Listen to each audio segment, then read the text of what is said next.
minus 9 squared.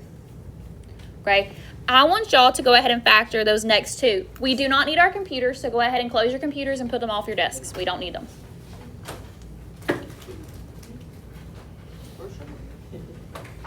Close your computer all the way and put it off your desk, please.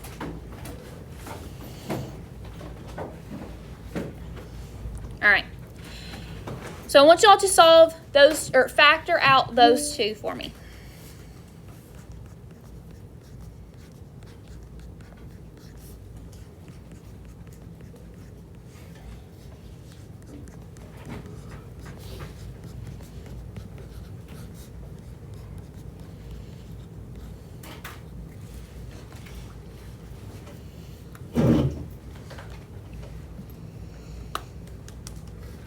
If we factor x squared plus 2x plus 1, what do we get?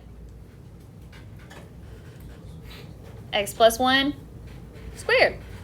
Okay? The only thing that can multiply to give us 1 but add to give us 2 is 1 and 1. So we get x plus 1 squared. All right, what about the next one? Whoop.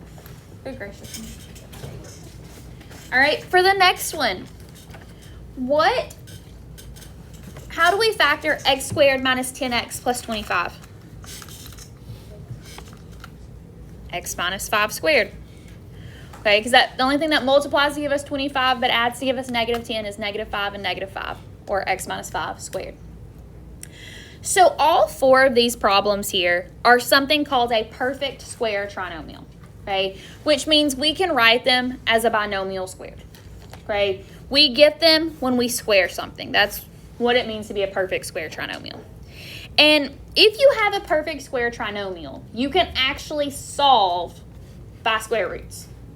Okay, so what we're going to do is we're going to do a few of these where we solve perfect square trinomials using square roots. So if we look at this number 1 right here, we're going to start with looking at this trinomial. So when we look at this trinomial, we're going to go ahead and factor that. What is our a times c there? 4. What is our b? What multiplies to give us 4 and adds to give us 4? 2 and 2.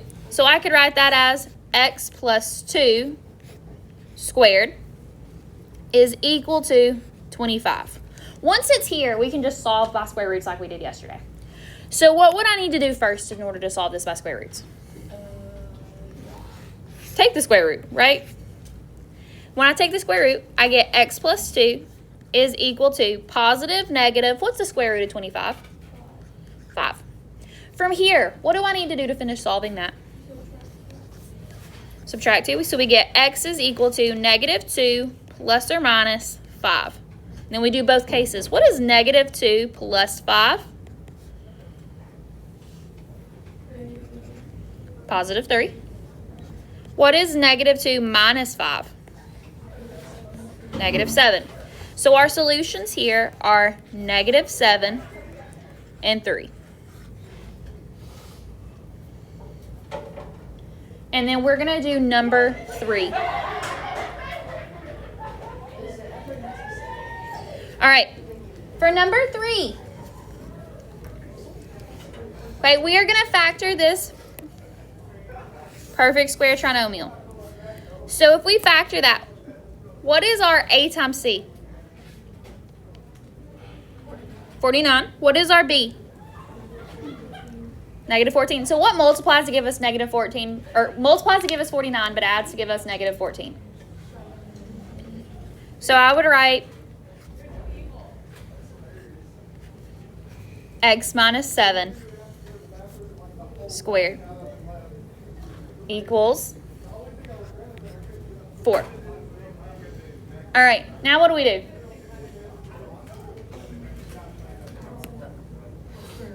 Square root both sides. So we have x minus 7 is equal to positive, negative. What's the square root of 4? All right, from there, what do I need to do? Add 7. X is equal to 7 plus or minus 2. What is 7 plus 2? What is 7 minus 2? 5. So our solutions is x is equal to 5, 9. All right, I want y'all to do this for number 2 and 4.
All right, what did y'all get for number 3?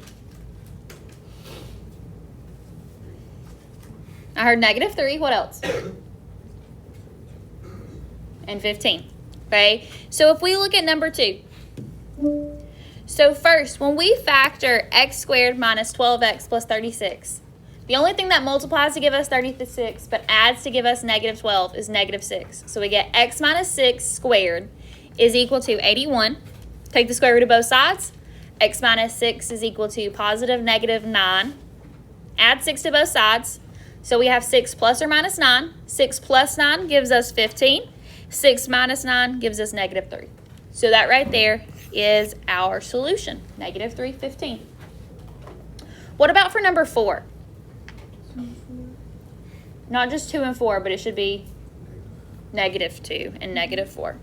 So when we look at this one, what multiplies to give us 9, adds to give us 6 is 3 and 3. So we have x plus 3 squared equals 1.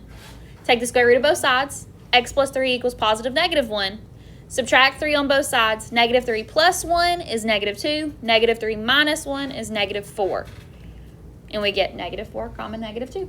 Okay, so when we have a perfect square trinomial, we can solve by square roots. So if you don't, is all factoring problems a perfect square trinomial? No, okay? But what we can do is we can create a perfect square trinomial. And that will let us solve any quadratic using this method, okay? So the method for creating a perfect square trinomial is called completing the square. So when you don't have a perfect square trinomial, you can create one using the process called completing the square. So we're going to follow these steps and we're going to go through how to actually do that. So when we look at this, we have a quadratic equation over here. So the first thing we need to do is we have to rewrite our quadratic as ax squared plus bx equals c. Essentially, we have to move c to the other side. So how would I go about moving c? Add 32 to both sides. So we get 4x squared plus 8x equals 32. And when I do these, I kind of leave a blank right there where the c was. And you'll see why in just a second. The second thing we got to do, right, is we have to divide the equation by a. So what is our a in this equation? 4. So I'm going to take every single term and divide it by 4. What is 4x squared divided by 4? Yeah, just 1x squared. All right, what is 8x divided by 4? Okay, again, I'm going to leave a little blank right there. What is 32 divided by 4? Or it's not 16, it's 8. Now, here is the step where we actually complete the square. Okay, in order to complete the square and create a perfect square trinomial, we have to take half of our b term, square it, and add it to both sides. So we look at our b term. What is our b term in this equation? 2. So what we're going to do is we're going to take 2, divide it by 2, and square it. What is 2 divided by 2? What is 1 squared? 1. So we're going to take that 1 and add it to both sides. Because if I do something to one side, what do I have to do to the other? Same thing. Now, once we're here, we have everything we need to factor the perfect square trinomial and solve it. So what can we multiply to get 1 but add to get 2?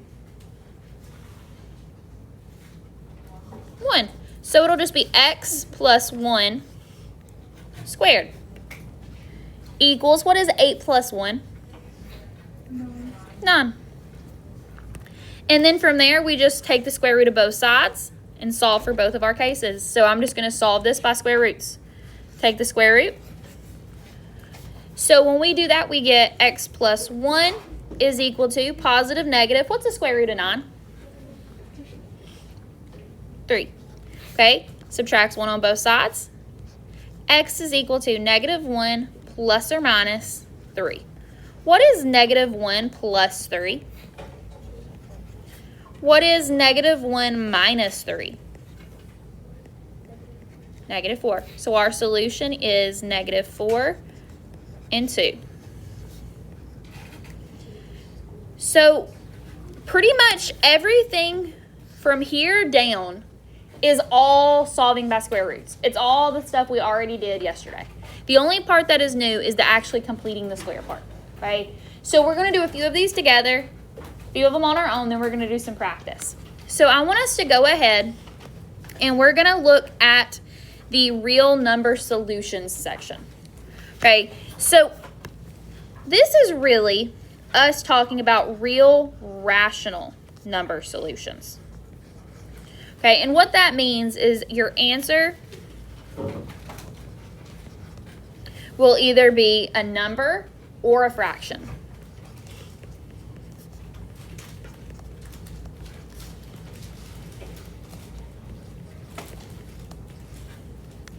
And that'll kind of be determined by what your B term is. If your B is even, it'll be a number. If your B is odd, it'll be a fraction. So I want us to do 5 and 7 together. So let's go ahead and start with number 5. Okay, we have to start by moving C. So what is our C term I need to move, and how do I move it? I need to subtract 27. So we get x squared minus 12x is equal to negative 27. Now we have to divide by our A term. What is our A term? 1. So we're going to divide everything by 1. Does dividing by 1 change anything? No. So we get x squared minus 12x is equal to negative 27. Now I am good to actually complete the square. So what is our B term? Negative 12. So we're going to have to figure out what negative 12 divided by 2 squared is. What is negative 12 divided by 2? What is negative 6 squared? 36. So we're going to have to add 36 to both sides. Now, what squares to give us 36 but adds to give us negative 6?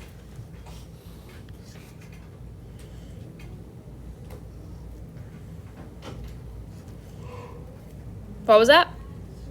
Negative 6. Okay, so we get x minus 6 squared. Fun fact, that number you get when you divide it by 2 is also the number that's going to be right there. So we get that is equal to, what is negative 27 plus 36? 9. And then from here, we solve by square roots. So I start by taking the square root. So I get x minus 6 equals positive negative. What's the square root of 9? What do I do to finish solving that? So we have x is equal to 6 plus or minus 3. What is 6 plus 3? What is 6 minus 3? So our solution is x is equal to 3, 9.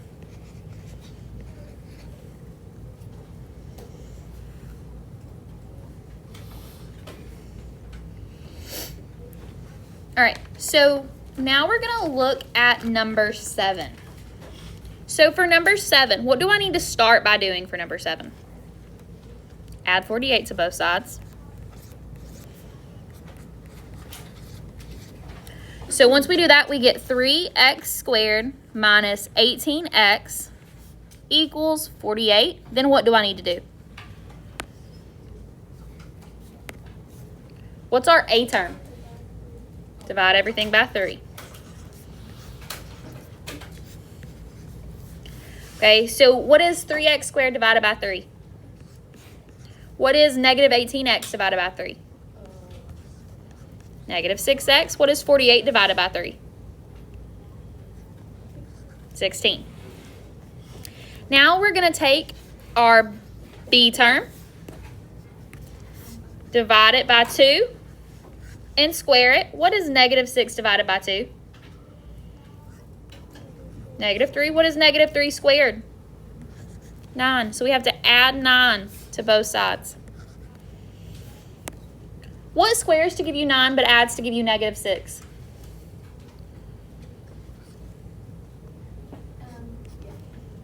What multiplies to give you 9 but adds to give you negative 6? Negative 3. So we have x minus 3 squared equals, what is 16 plus 9? 25. Then we're going to take the square root of both sides. So when we take the square root of both sides, I get x minus 3 equals positive negative. What's the square root of 25? Add 3 to both sides. X is equal to 3 plus or minus 5. What is 3 plus 5? What is 3 minus 5? So our solutions are negative 2 and 8.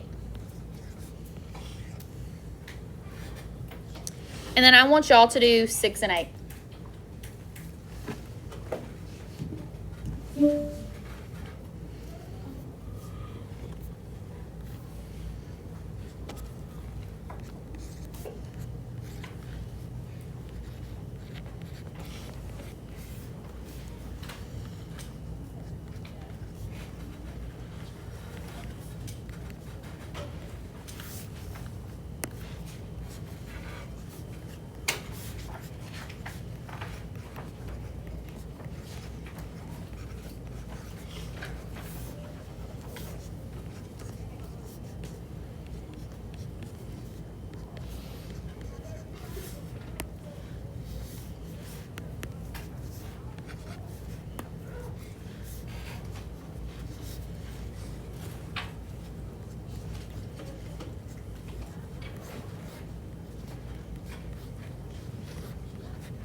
if you can't square root it, you simplify your square root. But both of those have real rational solutions, so they will have a solution. Mm-hmm.